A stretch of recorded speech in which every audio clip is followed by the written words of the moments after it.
Pela primeira vez no palco da ESPM, estrelando um fantástico show Psicanalista e o Palhaço. Com vocês, Cláudio Tavas.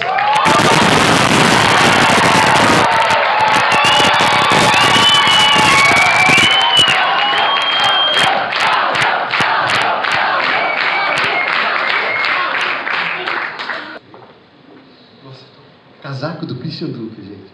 O estilo mais inteligente. Juro mesmo. Dá um negócio quando põe. Depois vocês experimentam. Com vocês, senhoras e senhores, o maravilhoso, o incrível, o inacreditável Christian Dunker!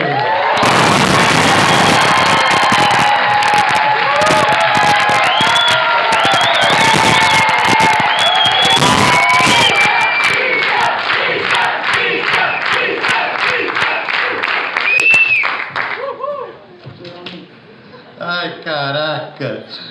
Ai, vamos começar? Psicanalista e o Palhaço, vamos começar. Ai. Olha, acho que vou começar contando como é que a gente se conheceu, como é que a história que como a gente se conheceu já foi a história do livro que a gente está escrevendo e tem a ver com a gente estar aqui agora, tá bom? Como a gente não ensaiou, certamente ele não sabe o que eu vou falar. Eu vou contar a minha versão dos fatos, depois eu vou pedir para ele contar a versão dos fatos dele, tá bom? Pode ser? Conheci o Christian assim, eu coordeno um grupo de pais e mães, se chama Escola dos Pais, não é Escola de Pais, é Escola dos Pais, porque é dos pais mesmo, não é para ensiná-los a fazer nada.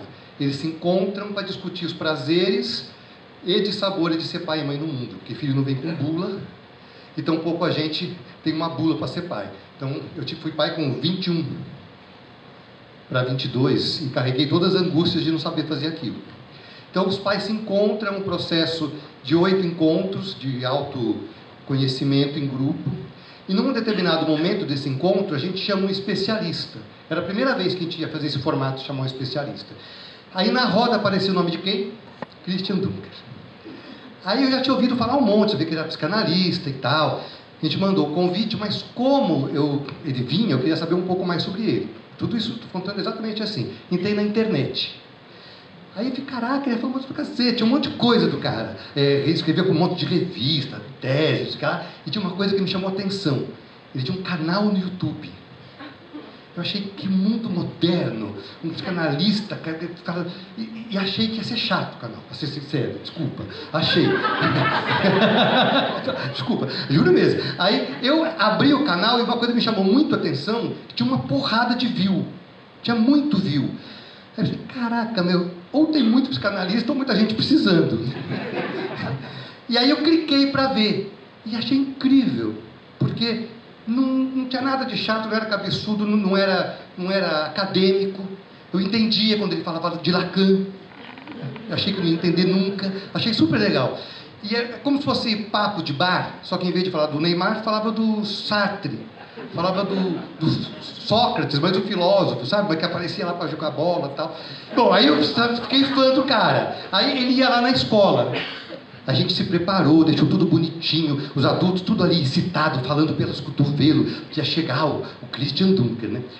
Aí o Christian chegou. Quando ele chegou, eu coloquei aquela cara de anfitrião e tal, fui cumprimentar. Ele chegou assim, tudo bem, prazer, bem-vindo. Aí ele falou, meu! Eu achei incrível que ele tinha sotaque da Moca. Era como se fosse assim o psicanalista da Rua Javari. Juventus, né? Aí eu falei, achei que tudo isso numa sinapse de um segundo. Aí ele falou, meu, eu gosto muito de você, vamos dar um curso na Casa do Saber? Assim, sem preliminar. Pá! Eu falei, vamos.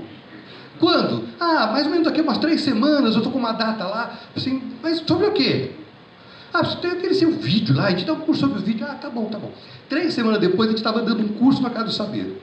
Só o curso valia uma história, eu não vou contar, que senão fica muito comprido. Estava dando curso na Casa do Saber, sem saber muito bem o que ia fazer, a gente só se falou por Skype 2 vezes, e no final a plateia gostou. Foi surpreendente, tinha umas 20 pessoas e gostaram. Aí, naquela colheita que a gente faz quando termina, foi muito legal, a mistura dos dois lados de ver as coisas e tal. Aí o Christian falou assim, então, nós vamos lançar um livro. Eu fiz uma cara de, tô sabendo, né? Faz tempo.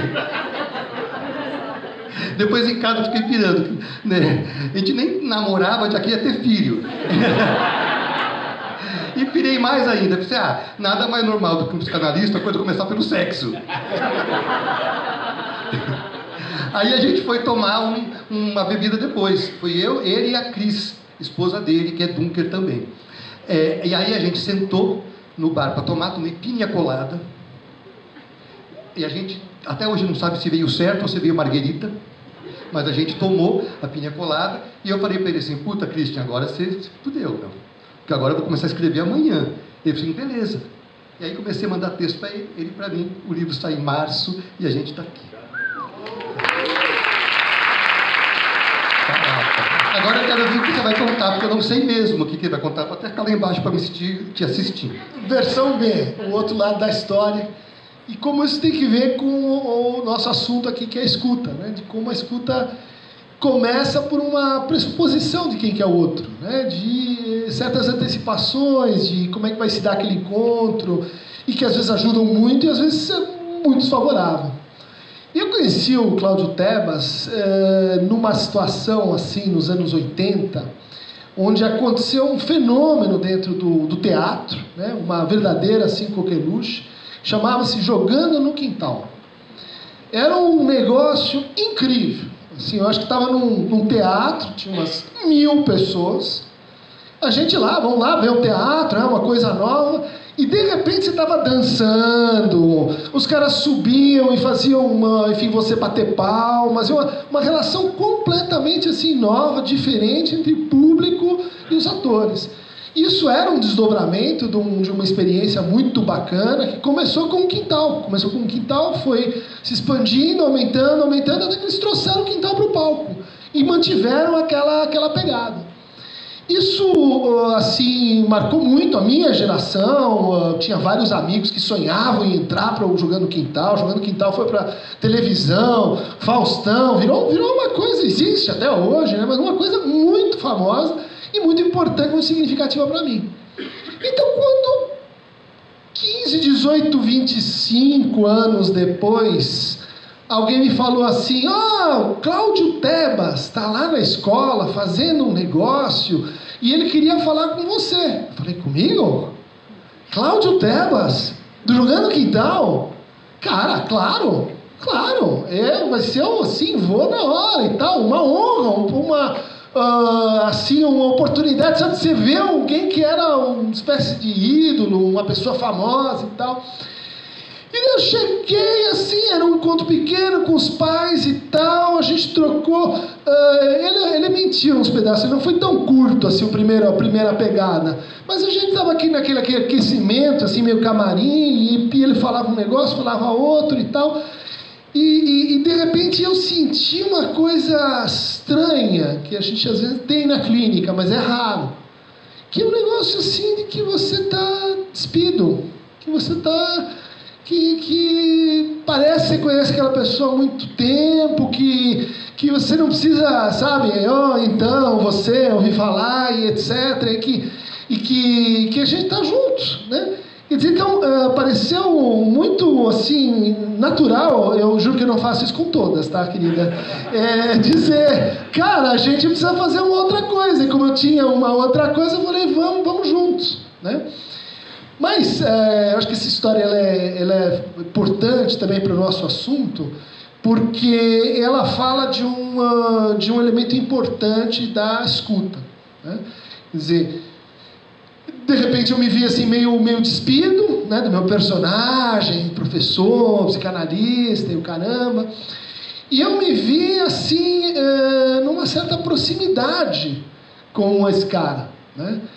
Eu poderia ter simplesmente assim, ido em frente, uma pessoa legal, bacana, a gente vai se ver, mas ele me fez escutar uma coisa. Ele me fez assim, eu indo para casa, eu falei, mas por que esse cara é tão legal? Né? Por que esse cara ecoou alguma coisa em mim? E daí eu pensei, bom, mas ele faz alguma coisa que é parecida com o que eu faço. Só que ele é um palhaço. Daí eu escutei que o que eu fazia era um tipo de palhaço.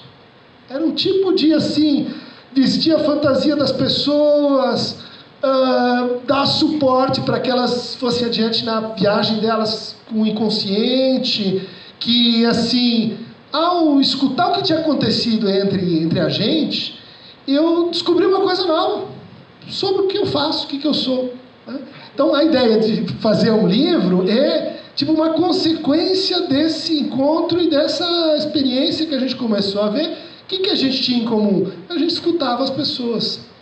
O palhaço por uma via, o psicanalista por outra via, mas que o que, assim, a essência do que a gente está interessado é transformar o mundo, transformar as pessoas, mitigar o sofrimento a partir de palavras, gestos e da possibilidade de escutar o outro. Né? Mas o psicanalista escuta uma pessoa, uma por vez, no consultório, mas o palhaço escuta assim a todos nós. Ele é uma espécie de escutador profissional. E foi assim que nasceu essa profissão lá, durante o final da Idade Média, os bufões, que eram aqueles que viviam junto do rei e que podiam dizer coisas para o rei que ninguém mais podia. Por quê? Pela situação assim, de exterioridade, de marginalidade, de assim, estar um pouco fora, né, de todo e qualquer personagem para poder falar da verdade social, né, falar das relações de poder, né, dentro ali da corte, reis, príncipes, etc. Ele é um cara que escuta e te devolve coisas que vão te servir na viagem e que vão te servir na tua relação, né, de poder, na tua relação com teus personagens, na tua relação com os outros. Então, Tebas, foi isso que rolou. Não tem muito a ver com o que você falou, mas eu te escutei, você me escutou e a gente está junto nesse, vamos dizer assim, desentendimento, se vocês quiserem.